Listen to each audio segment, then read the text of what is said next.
everyone. I'm Natalia Bilbao, and here's what's happening in LA this week. Next time you're on a Los Angeles metro bus or train, you may come across a person wearing a bright green shirt which says Metro Ambassador. These trained professionals will make commutes more seamless and safe for transit users by helping customers and reporting any issues that take place on their watch. Well, today we're officially launching our Ambassador Pilot Program.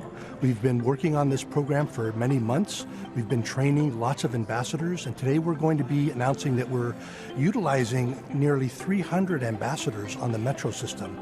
They're going to be a tremendous asset for helping us improve the customer experience. There'll be additional eyes and ears on the transit system, and they can report things that they see on the system for expedited action. So they're going to really help address some of the customer issues that we are facing today, and they're going to be spread out throughout the system. They're going to be not only on the K line, which is where they started, they're also going to be on the subway system, the B and D lines, they're going to be on the A line, and they're going to be on the L line, which is the gold line. And as we round out the training program for all of these ambassadors, we're going to have the ability to move them and expand them throughout the system. So it's just a great day for Metro and a milestone in our efforts to improve the customer experience.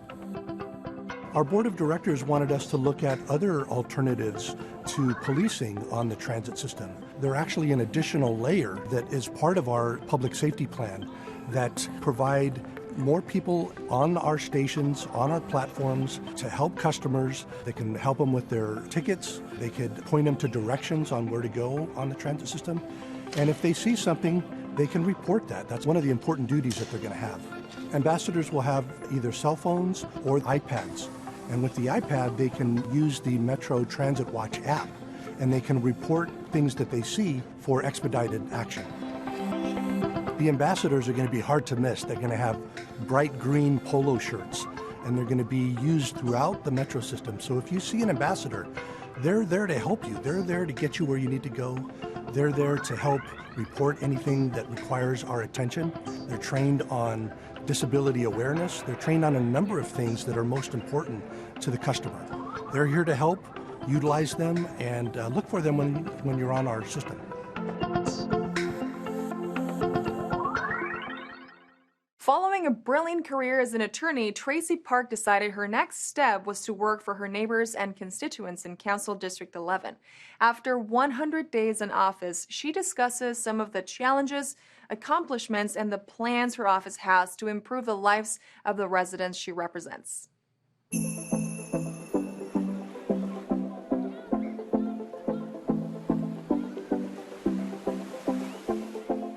I cannot believe that it has already been 100 days. My team and I have been working around the clock to offer housing and services to people living on our streets, to collaborate and engage with our local residents and stakeholders here on the West Side. I was really honored to partner with Mayor Bass to roll out some of her early Inside Safe operations right here on the West Side. We started with the encampment around the Venice Bridge home. We also were able to bring her operation to the Culver Median in the Del Rey neighborhood. So in my first 60 days in office, we've housed over 150 people here in Council District 11. As our city moves to achieving fully renewable energy by 2035, I'm excited to take the lead on the potential conversion of the Scattergood electrical generating station to green hydrogen. I am really excited about the big events coming to Los Angeles. I get to be the steward of Venice Beach, the #1 tourist destination in our city. And I'm already working closely with local businesses and residents to make sure this incredible asset is safe and accessible for the entire community.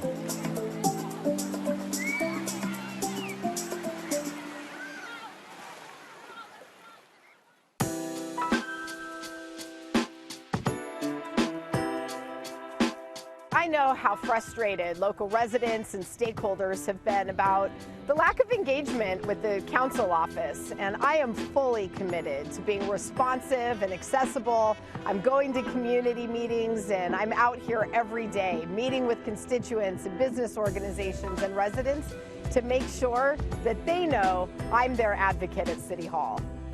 I am incredibly proud of all the work that my team and I have already accomplished in a very short time. But what I am most excited about is the opportunity to lead this community in a collaborative way where we're working together to create the city that we all want to live in. For me personally, the opportunity to serve my community as the council member for the 11th District is the honor of a lifetime.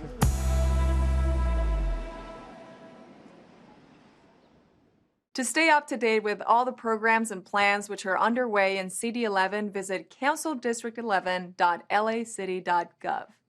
Our city is taking innovative approaches to combat the homelessness crisis, like the use of modules for construction projects. Hope on Broadway was the most recent permanent supportive housing grand opening, which showed the benefits of our private and public sectors working together.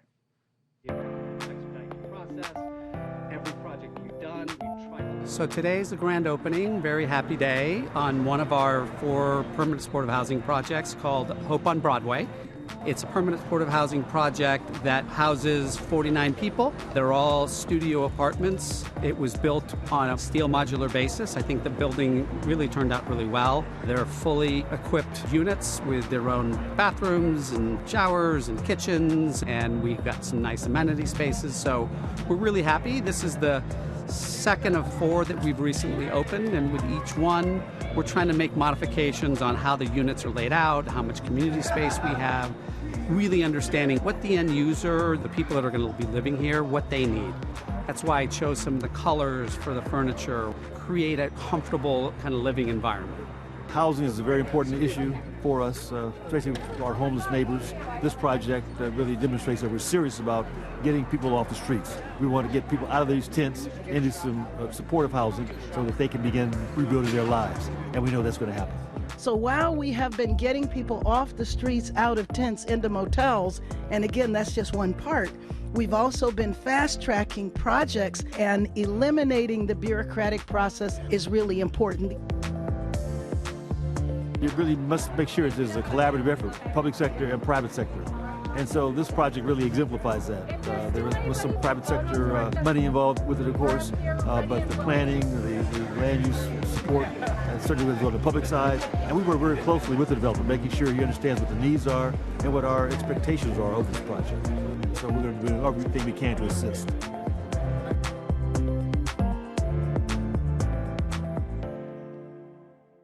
The LA Civil Rights Volunteer Corps is looking for new members. The Port of LA Community Investment Program is accepting applications, and the LA Mayor's Office shares some of their first 100-day achievements. These stories up next on City Beat.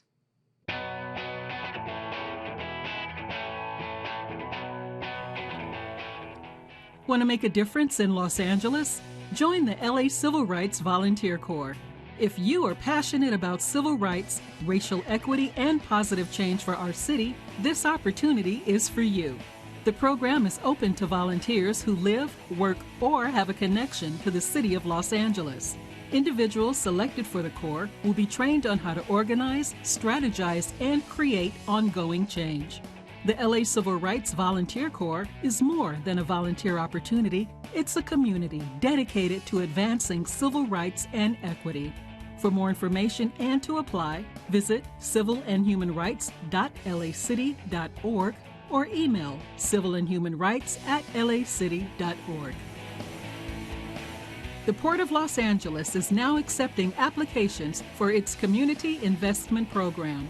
The Port plans to award $1.3 million in non-taxpayer funded grants supporting initiatives that benefit LA Harbor communities and the LA waterfront.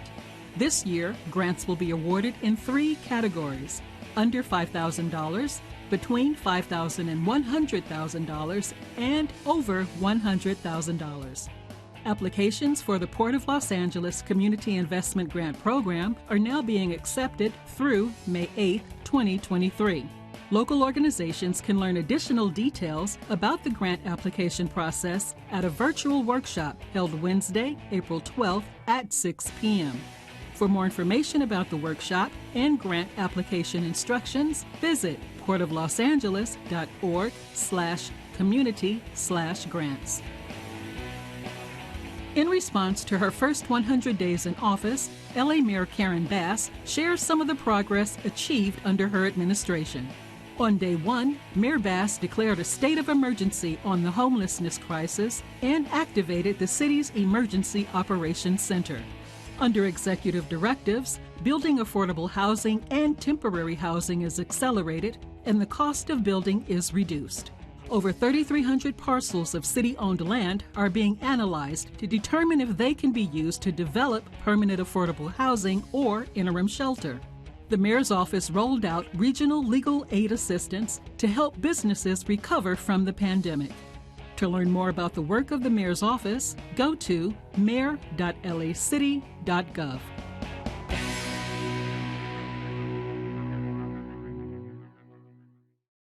In honor of Women's History Month, we talked to Leilani Martin, a firefighter-paramedic at the Los Angeles Fire Department, to get a closer look at her experience in this line of work. She discusses the pros and cons she encounters and shares valuable advice for firefighter hopefuls. Check it out.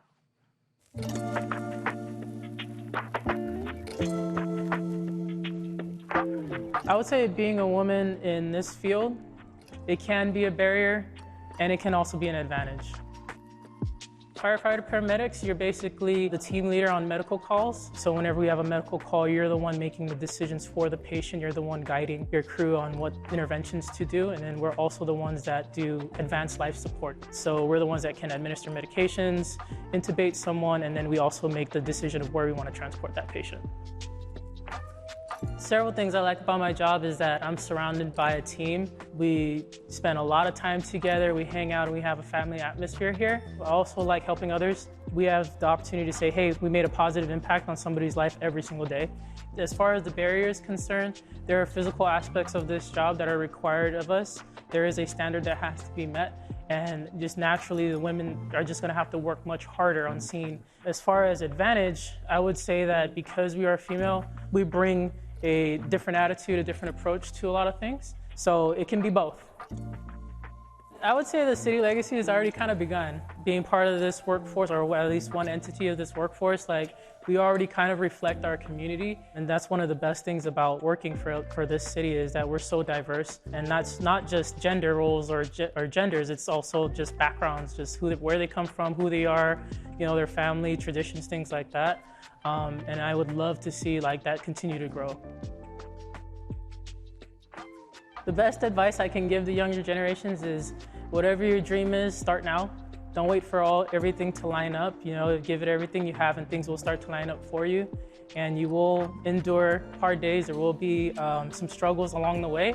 But just understand that, you know, hey, as long as you don't give up on yourself, it'll happen. You know, you're worth the effort. You're worth the extra mile to make it happen.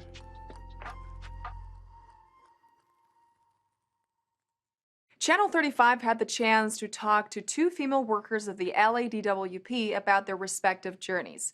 They discuss how far the department has come in terms of female visibility as well as the opportunities available for those interested in joining its over 11,000 employees.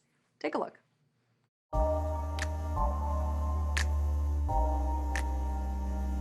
Well, the Los Angeles Department of Water and Power has been around for over 100 years.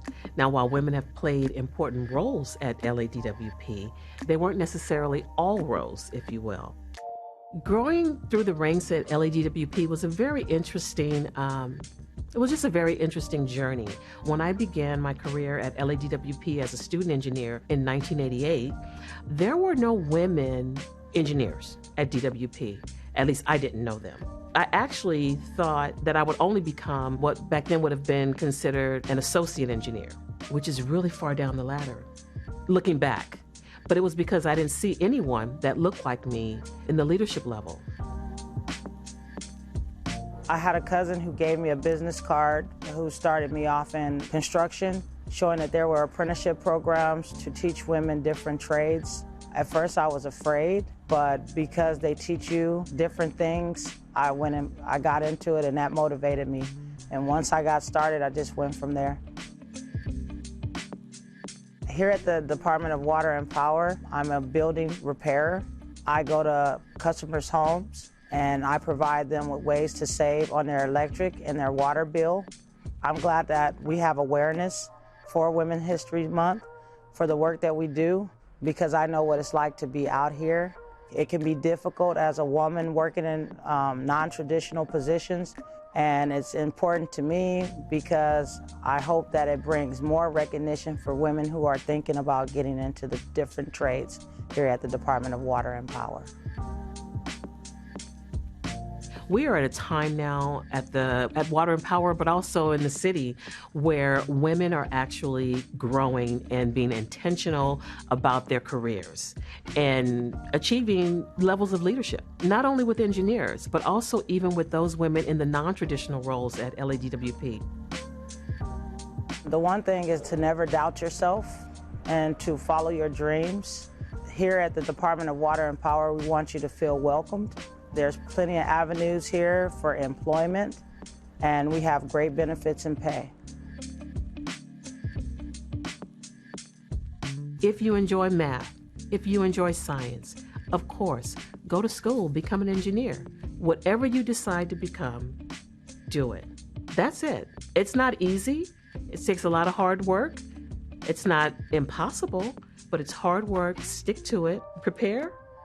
And then when opportunity presents itself, go forward. This week, we look at part 2 of our Public Works Department Women's History Month feature series, where we get to learn about the stories of some of their female employees. From construction workers to project coordinators, these women talked about the challenges they face and what helps them move forward. Let's hear this story.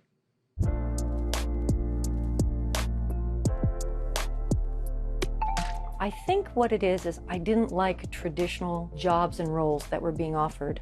I've been out on my own since I was 16. I've been working to support myself since I was 16. So I was always going for the jobs that had the better money, and better money came with jobs that normally were strictly for men. Even when I was told that nice girls don't work this job or that job, I refused to quit. My career has been in a male-dominated field, construction, so there were not very many women. In the various positions that I've held, I've pretty much always been the only female. And I guess that is the struggle, that sometimes not having the confidence that I needed to push forward, or maybe to even fight a little harder for something that I wanted. For me, being a female, and I think even more so being very young, I get underestimated a lot, which works out for me in the long run, because if you underestimate me, I've been able to prove everyone wrong. But I think women get underestimated a lot and think they don't do as good of a job, but obviously we do.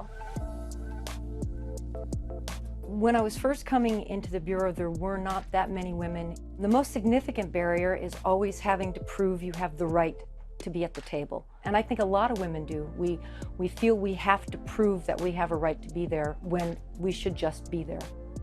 I think a lot of times as a woman, we don't take opportunities because we feel like we're not qualified or that someone else can do it better, but take a seat at the table and make your voice heard, because a lot of times they won't ask for your opinion or have your voice heard. But if you make sure you're up at the front and make your voice heard, people will definitely listen. Never quit. You have the perfect right to be there. You do not have to prove yourself to anyone but yourself. The only bad decision is the decision not to try. So give it a shot. You're just as worthy as anyone else, and reach out to other women. There are so many fantastic women throughout the city of LA in all kinds of roles. Everybody, I don't think necessarily everybody gets a trophy, but I think everybody's got value. And as long as we keep treating people and recognizing the value of each individual, the city will stay strong. I've been with the city for over 30 years. 20 of those have been out in the field. And I think for other women to see where we're at, and for other men as well, to see that women are capable of doing any job. And having all these women, I know from different bureaus, different departments, showing that it doesn't matter whether you're a man or a woman, it's the desire inside of somebody to succeed that really makes the difference.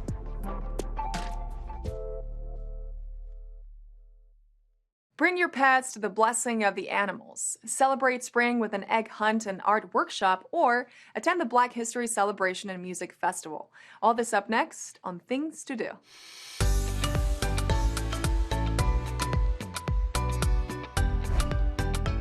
Calling all friends of the animal kingdom, El Pueblo de Los Angeles invites you to the 2023 Blessing of the Animals. Bring your furry friends, scaly sidekicks, and all pals of the animal kingdom to be blessed for the benefits and comfort they provide mankind. The blessing, which occurs annually every Saturday before Easter, will be celebrated with a procession down Olvera Street led by Los Angeles Archbishop Jose Gomez. The ceremony dates back to the 4th century and has been held at Olvera Street in El Pueblo since 1930. All pets and people are welcome to join the Blessing of the Animals on April 8th, beginning at 2 p.m. Check out the Events tab at olveraevents.com for more information. The LA City Department of Cultural Affairs invites you and your family to celebrate the spring season with an art workshop and egg hunt in Sun Valley. The event is free for the entire family and will provide all you'll need to create your work of art. Supplies and materials are included on a first-come, first-served basis while they last. Both events will be held outside and are open to kids of all ages. Join in the art workshop and egg hunt at the Sun Valley Youth Center on Saturday, April 8th, starting at 10 a.m. Log on to culturela.org/events for more information. The LA Department of Recreation and Parks invites you to Pershing Square for an epic Black History celebration and music festival. Commemorating the tremendous contributions of African Americans to Southern California's rich history and culture, you won't want to miss this event. This year's festival features hip-hop and R&B performances by Kool Moe Dee, Loose Ends, and many more. Enjoy African dance, spoken word, live music, arts and crafts, delicious authentic African American cuisine, and more. The Black History Celebration and Music Festival will take place at Pershing Square, Saturday, April 8th from 4 to 11 p.m. You must be 21 years or older to get in. Log on to laparks.org/Pershing Square for more information. And that's a look at some things to do.